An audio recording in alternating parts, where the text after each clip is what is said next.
I don't even know how to create a website. I had nothing to do with what was on it. I read it like a lot of people in the business did. That you asked your publicist to set up one of these. Wasn't my websites. publicist. It was a woman who worked for my lawyer at the time.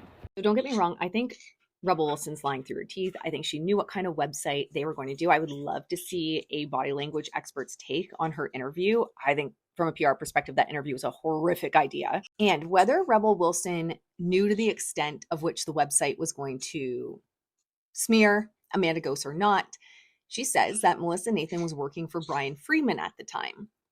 Bryan Freedman is the one who wrote the cross complaint for Rebel Wilson. The first person to put these pieces together is a friend of mine, Chris of Reputation 911 over on TikTok. So the credit goes to him.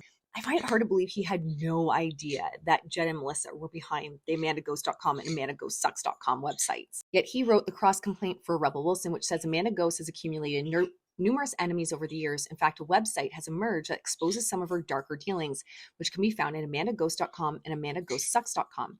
Despite countless individuals alleging that Ghost has devastated their lives, she now shifts the blame onto Wilson, ignoring the long list of adversaries she's made throughout her career. And I'm not a lawyer, so what the hell do I know?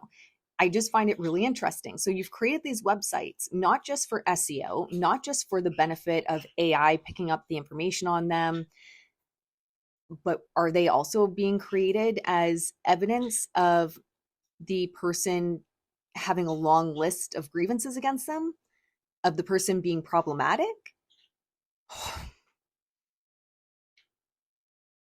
This is going to be messy. I am dying to see how all of this goes in the Amanda Ghost Rebel Wilson case, but it's very obvious that Rebel Wilson is trying to separate herself from Bryan Freedman, Melissa Nathan, and those websites, doing a shitty job of it, but trying very hard.